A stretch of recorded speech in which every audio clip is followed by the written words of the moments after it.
एक महिला ने मेरे से प्रश्न किया कि क्या फलाने बाबा भगवान हैं, क्या हम उन्हें अपना भगवान मान सकते हैं। तो हमने कहा कि भाई क्या आप किसी को भी अपना पति मान सकते हैं, आपके पति कितने हैं। उन्होंने कहा एक। हमने कहा भविष्य में दो हो सकते हैं, नहीं। हमने कहा जब भविष्य में भी दो पति नहीं हो सकते, एक ही है और सारी जिंदगी एक ही रहेगा, तो फिलहाल में और भविष्य में भगवान एक ही थे, एक ही ना रहेंगे, भगवान दो कैसे हो जाएंगे। सनातन में तो 33 करोड़ देवी देवता है, भगवान एक देवता है, अग्नि देवता है, वरुण देवता है, सूर्य देवता, इंद्र देवता है, कृष्ण भगवान है, राम भगवान है। ये तो तीन अपने आप हो गए ना बात समझिए ना। बिजली को चलाने के लिए तीन तार होते हैं ना, फेस 1, फेस 2, फेस 3, पर बिजली तो एक ही है, तीन भागों में डिवाइड है ना। उसी प्रकार ईश्वर एक है, पर एक परमात्मा को तीन व्यवस्था करनी है। गॉड का फुल फॉर्म क्या है? GOD, G for generator, O for operator, D for destroyer. तीनों मिलाएंगे तब ना गॉड होगा। तो वह एक परमात्मा सृष्टि उत्पन्न करने के लिए ब्रह्मा बनते हैं, पालन करने के लिए विष्णु, संहार करने के लिए शिव। भगवान एक हैं। बड़ी कंफ्यूजन है हमारे सनातन धर्म में कि हमारे तो 33 करोड़ भगवान है। हाँ। भाई भगवान 33 अपनात्मा दास के सत्संग में मुख्य तौर पर तीन ब्रह्म होते हैं, तीन ब्रह्म यानी तीन प्रभु, तीन पुरुष। एक सरब्रह्म, एक अक्षर ब्रह्म, एक परम अक्षर ब्रह्म। दूसरे शब्दों में एक सरपुरुष, एक अक्षर पुरुष और एक परम अक्षर पुरुष। तीसरे शब्दों में ईश्वर, परमेश्वर। ये तीन मुख्य प्रभु हैं। मुख्य तो वैसे एक है, लेकिन हमारे सदग्रंथों में जो विशेष ज्ञान दिया है इन तीनों के विषय में। और इसके पश्चात तीन प्रभु और माने हैं, रजगुण श्री ब्रह्मा जी, सतगुण श्री विष्णु जी और तमगुण श्री शंकर जी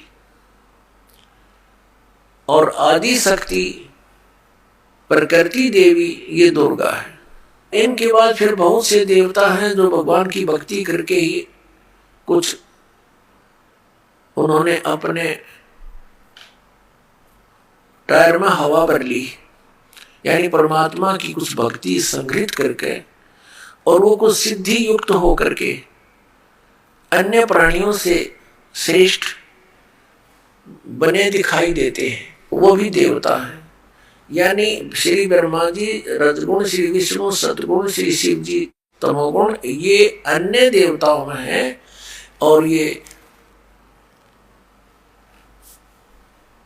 हमारे इस तत्व ज्ञान के अंदर मुख्य तौर पर प्रभु नहीं गिने जाते। दूसरे शब्दों में दास कहे कि ये भगवान नहीं है, ये ईश नहीं है, स्वामी नहीं है, भगवान नहीं है। तो ये बात जनसाधारण के गले उतरे नहीं, विशेषकर पवित्र हिंदू समाज के पुण्यकर्मी प्राणियों के, क्योंकि हमारे धर्मगुरुओं ने हमें उल्टा पाठ पढ़ा दिया। और एक दिन से नहीं, हजारों वर्षों से यही पाठ हम सुनते आ रहे हैं कि ब्रह्मा विष्णु महेश सर्वेश्वर हैं, इनका कोई जन्म मृत्यु नहीं होता, इनकी कोई माता पिता नहीं है, ये स्वयंभू है। तो जिस कारण से दास ने ये शब्द बोल दिया कि ये भगवान नहीं है, ये बात एक बहुत विवादप्रस्त हो जाएगी। ये थी प्रमाण नहीं दिखाया गया। आपको प्रमाण दिखाते हैं। एक समय इस शिवपुराण के अंदर लिखा है, पवित्र शिवपुराण के अंदर, कि श्री ब्रह्मा जी रजगुण और श्री विष्णु जी सतगुण का आपस में विवाद हो गया, झगड़ा हो गया। ब्रह्मा जी कहते हैं कि मैं सबका उत्पत्ति करता हूं, विष्णु तो मेरा पुत्र है। विष्णु जी कहते हैं तू मेरी नाभि कमल से उत्पन्न हुआ है, तू मेरा पुत्र है। वो कहता है मैं तेरा बाप, वो कहता है मैं तेरा बाप। दोनों का युद्ध हो गया। उस युद्ध की शांति के लिए निष्काल भगवान ने, जो इनका पिता है, जिसको ये सदाशिव कहते हैं, पौराणिक और ये हिंदू धर्म के गुरु जी, उस सदाशिव ने इनके बीच में एक स्तंभ खड़ा कर दिया, तेजों में पिलर, बहुत लंबा चौड़ा लिंग स्तंभ। तो ये लड़ना तो भूल गए, उसके और छोर को खोजने में लग गए। जब दोनों असफल रहे तो फिर वो सदाशिव जो इनका पिता है ब्रह्मा जी, विष्णु जी, शिव जी का, वो शिव रूप धारण करके वहां खड़ा हो गया। फिर उनको ज्ञान बताने लगा, कहने लगा कि तुम अपने आप को भगवान मान बैठे, तुम भगवान नहीं हो, यू आर नॉट गॉड। अपना आत्मा दास का है तो बिदक जा, इनके इतिहास बताते हैं तो आपको स्वीकार्य होगा। ये देखिए, ये है श्री शिव महापुराण हिंदी टीका सहित भाग 1, श्री शिव महापुराण विद्या अवरिधि पंडित ज्वाला प्रसाद जी मिश्र कृत हिंदी टीका सहित, खेमराज श्री कृष्णदास प्रकाशन मुंबई, इतने यहां से प्रकाशित है। हम इसके ये देखिएगा, इसके प्रश्न नंबर 11 से हम शुरू करेंगे। ये है वेदवेश्वर संहिता भाग 1 छठा अध्याय। नंदी केश्वर बोले, हे योगीधर, आगे एक समय विष्णु भगवान से सैया पर अपने गुरुड़ आदि पार्षदों से संयुक्त लक्ष्मी सहित शयन करते थे। उस समय ब्रह्म ज्ञानियों में श्रेष्ठ ब्रह्मा जी, अब यहाँ के इसे ब्रह्म ज्ञानी है, देखियो, अपनी इच्छा से ही वहां आए, सब प्रकार सुंदर सेज पर शयन करते हुए कमल लोचन विष्णु जी से पूछने लगे, तुम कौन हो जो मुझे देखकर अभिमानी पुरुष के समान शयन करते हो? हे वत्स, हे बेटा। ब्रह्मा जी कह रहे विष्णु जी को, हे वत्स, हे बेटा, उठो, देखो मैं तुम्हारा स्वामी आया हूं, तेरा मालिक आया हूं। आए हुए गुरु को देखकर जो अभिमान करता है, उस द्रोही मूढ़ का प्रायश्चित होना उचित है। यह सुनकर विष्णु जी के अंतर में तो क्रोध हुआ, अंदर तो बड़ा गुस्सा आया, पर ऊपर तो शांत बने रहे, परंतु बाहर से शांत रहे और बोले, हे वत्स, हे बेटा, तुम्हारा मंगल हो, बैठो, इस आसन पर विराजमान हो। अब विष्णु जी कहे, उसने ब्रह्मा जी को कहा, जा बेटा बैठ जा। इस समय तुम्हारा नेत्र कुटिल और मुख वक्र यानी टेढ़ा क्यों हो रहा? गुस्से हो रहा था ब्रह्मा जी। ब्रह्मा जी बोले, हे वत्स, हे बेटा विष्णु, तुमको समय के प्रभाव से अभिमान है। हे पुत्र, मैं तुम्हारा रक्षक और जगत का पिता मैं हूं। विष्णु जी बोले, ये तो सब जगत मुझ में सचित है, तुम चोर के समान किस प्रकार अपना कहते हो? तुम मेरी नाभि कमल से उत्पन्न हुए हो, इससे मेरे पुत्र हो, मुझे पुत्र कहना सर्वथा व्यर्थ है।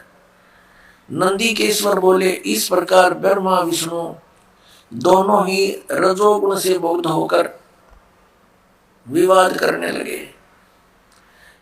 मैं श्रेष्ठ हूं, मैं स्वामी हूं, ऐसा कहकर एक दूसरे को मारने की इच्छा से युद्ध करने में उत्सुक हुए। अब देखो, संपूर्ण देवता विमान में बैठकर वो तो लठ बजाना चाह रहे हैं, और हमारे देवता फिर क्या क्रिया करते हैं? तब संपूर्ण देवता विमानों में बैठकर उस महा अद्भुत युद्ध को देखने चले आए और आकाश में उनके ऊपर फूल बरसाने लगे। वारे देवताओं, बताइए, देवताओं के काम है, दो भाई लड़ भी रहे हैं किसी कारण से, भले पुरुषों का काम हुआ उनका बीच बचाड़ा करके छुटवा उनसे युद्ध बंद करवावे, अरे ये देवता फूल बरसावे, कहा मरो कट के, देखो कौन सा तगड़ा है। तो ये सारा काम बिगड़ा पड़ा पुण्यात्माओं इस तत्व ज्ञान के अभाव से। अब हम उस प्रसंग पर आते हैं कि जिसके अंदर ये कहा गया है इसी पवित्र पुराण में कि ब्रह्मा और विष्णु तुम भगवान नहीं हो, यू आर नॉट गॉड। देखिए अब हम आगे हैं 17 पृष्ठ पे। और विद्वेश्वर संहिता भाग 1 अध्याय 9,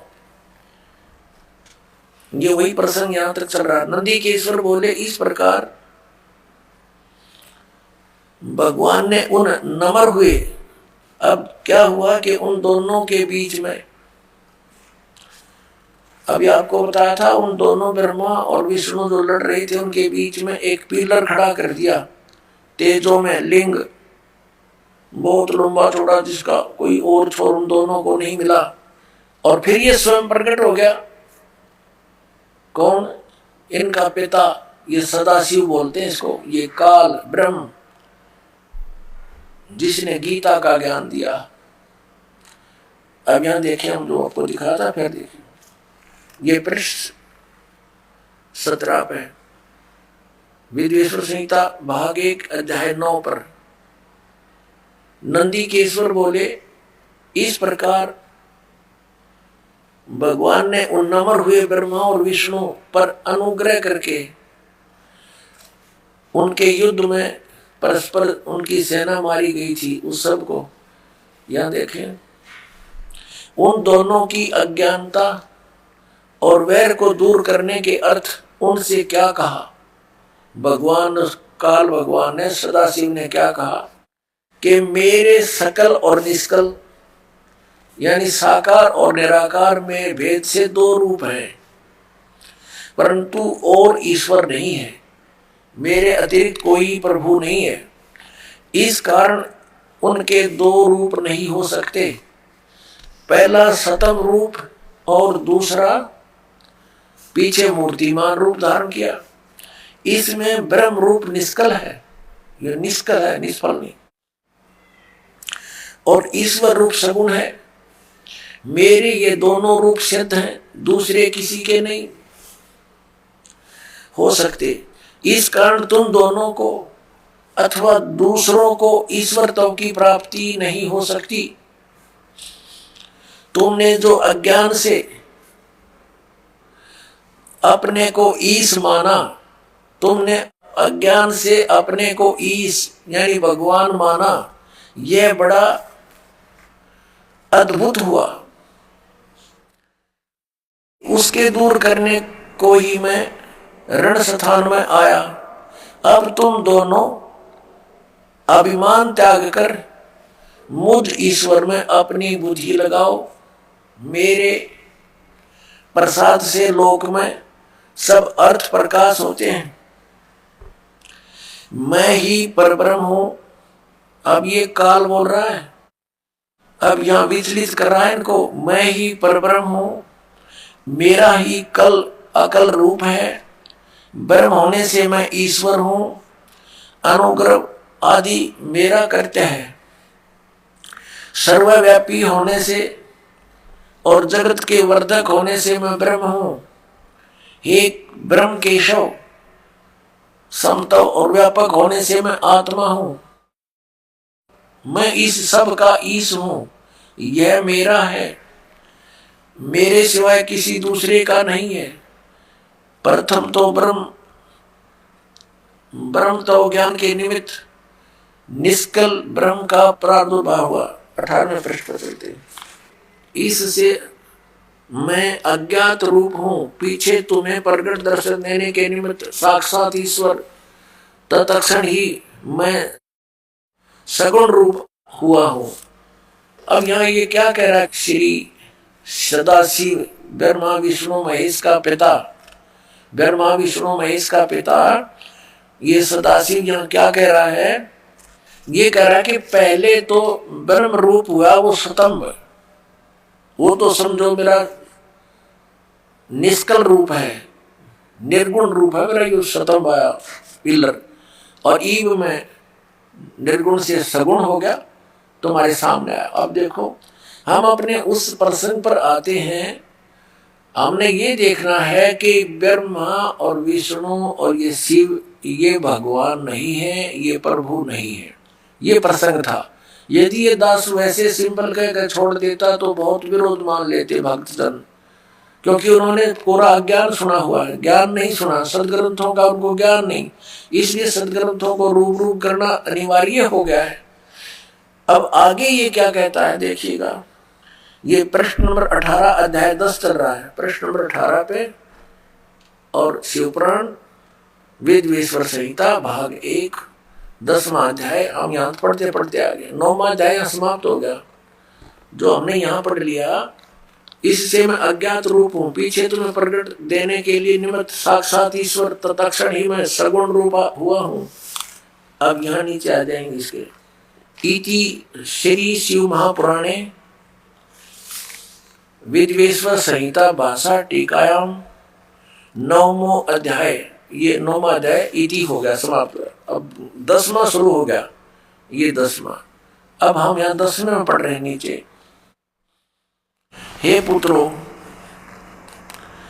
पुत्रों, ब्रह्मा और विष्णु को इनका पिता वो सदाशिव काल कह रहा, हे पुत्रों, यह कृत आपने तप से प्राप्त किया है, जो कि सृष्टि की उत्पत्ति और पालन कहता है, सो मैंने प्रसन्न होकर तुम्हें दिया है। इसी प्रकार दूसरे दो कृत रुद्र और महेश्वर को प्रदान किए हैं। अब देखो, जो दास सिद्ध करना चाहता है, एक तो ब्रह्मा और विष्णु और फिर रुद्र और महेश्वर, ये 4, इनसे 5वां है यू सदाशिव, जो ब्रह्मा विष्णु महेश जी के पिताजी है। और इनकी माता कौन है? वो दुर्गा है। वो भी दिखाएंगे आपको सदग्रंथ में, देवी पुराण के अंदर दिखाएंगे। अब यहां देखिएगा, यहां स्पष्ट हो गया कि ऊपर तो इन दोनों के विषय में बोला है, पुत्रों, यह कृता आपने तब से प्राप्त किया है, जो कि सृष्टि उत्पत्ति और पालन कहता है। इन दोनों का ये जॉब है। मैंने प्रसन्न होकर तुम्हें दिया। देखो, हींग लगी ना फटकड़ी इसकी। तब तो कह रहा है कि तुमने तप किए, घोर तप किए। इसमें लिखा है कि विष्णु जी ने 12,000 वर्ष तक घोर तप किया, ब्रह्मा जी ने इतने वर्ष तक तप किया। तो कहता है, इस तप के बदले में मैंने खुश होकर तुम्हें दिया है। बता, इनकी भलाई इन्हीं को सौंप दी। अपनी तरफ से क्या दिया इसने? पहले इनसे डरे डुआए हठ योग करो, सिद्धि युक्त हो गए। अब फिर रिमोट अपने हाथ में लेकर इनको कहा, तुम सृष्टि करो। सब्जियों को यहाँ पर स्थिति, उत्पत्ति, संहार ये अपने पुत्रों से करवाता है, स्वयं खाता है सबको। ये काल है। गीता जी अध्याय नंबर 11 के श्लोक नंबर 32 में कहता है, मैं काल हूं अर्जुन, और अब प्रकट हुआ हूं, अब आया हूं मैं, अब प्रवृत्त हुआ हूं। और श्री अर्जुन जी पूछ रहे हैं कि हे महानुभाव, आप कौन हो? मैं आपसे परिचित नहीं हूं। अरे, अर्जुन का साला था श्री कृष्ण, और उससे अपरिचित हो गए इतनी जल्दी? क्योंकि वो श्री कृष्ण था ही नहीं। श्री कृष्ण में प्रवेश वो काल था। और जब बाहर निकल कर देखा तो उसका इतना रूप हो, बाहर निकल गया उससे, जब विराट रूप दिखा श्री कृष्ण तो ओझल हो गया, दिखाई भी नहीं दे रहा था उनकी रोशनी के अंदर। और अर्जुन कह रहा, पूछ रहा, आप कौन हो? मैं आपको पहचान नहीं पा रहा हूं। तो काल था। वो कहता है, मैं काल हूं और सबका नाश करने के लिए अब प्रवृत्त हुआ। तो ये इनका पिता है। और वो क्या कह रहा है कि ब्रह्मा और विष्णु तुम्हें दो जो कृत जॉब दिए हैं, तुम्हारे को 2 विभाग दे दिए। एक तो उत्पत्ति विभाग, रजोगुण विभाग से उत्पत्ति होती है, ब्रह्मा जी को रजोगुण युक्त कर दिया और विष्णु जी को सतोगुण युक्त कर दिया, और तीसरे अपने पुत्र को तमोगुण युक्त कर दिया, अपना स्वरूप बना लिया।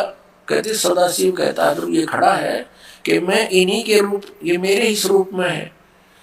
और ये कैसे छल करता है, जब किसी को विष्णु रूप में दर्शन देता है तो उसमें अपना विष्णु रूप धारण कर लेता है, और उसी विष्णु रूप में संबोधन करता है, तो उस कारण से विष्णु पुराण बन गई।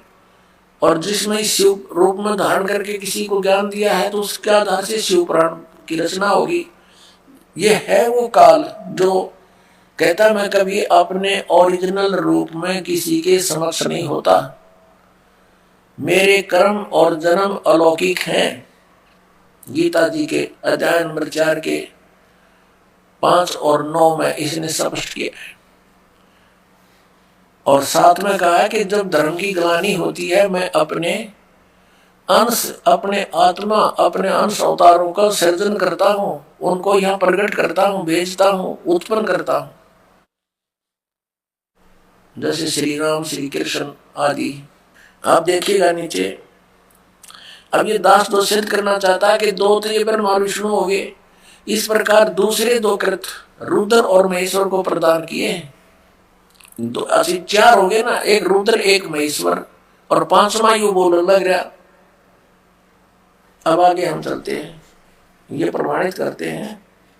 ये देखिएगा यहां पर, ये प्रश्न नंबर 19 है।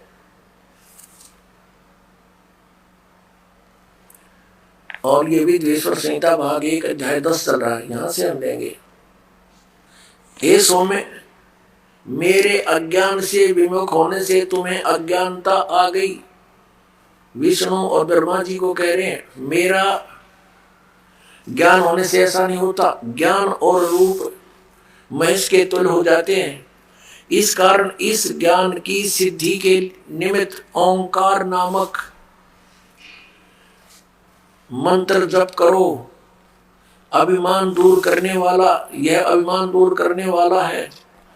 सोई निज मंत्र उपदेश करते हैं। यह ओंकार मेरे मुख से उत्पन्न होने से मेरे ही रूप का बोधक है, यानी ब्रह्म का, और महामंगल करने वाला है। यह वाचक है, मैं वाच्य हूं। यह मंत्र मेरा आत्मा है कि उसके स्मरण से मेरा स्मरण होता है। उत्तर की ओर मुख से आकार का, इसका बहुत वर्णन दे रखा है। पश्चिम के मुख से उकार का, दक्षिण के मुख से मकार का, पूर्व के मुख से बिंदु का, और मध्य के मुख से नाद उत्पन्न हुआ है। इस प्रकार 5 प्रकार से यह निर्गत हुआ। सब एक होकर ओम ऐसा एक अक्षर हो जाता है। ओम ऐसा एक अक्षर हो जाता है। अब हम इससे इतना ही लेंगे। इस पवित्र पुराण ने हमारा बहुत सा काम हल्का कर दिया इस दास का। एक तो ये सिद्ध कर दिया कि ब्रह्मा और विष्णु और शिव और रुद्र, महेश्वर जिसको कहते हैं, ये भगवान नहीं है, ये ईश नहीं है। इसलिए दास कहता है कि 3 मुख्य रूप में दास के प्रवचनों में ये ब्रह्म समझो। एक सर्वब्रह्म, एक अक्षर ब्रह्म, और तीसरा परम अक्षर ब्रह्म।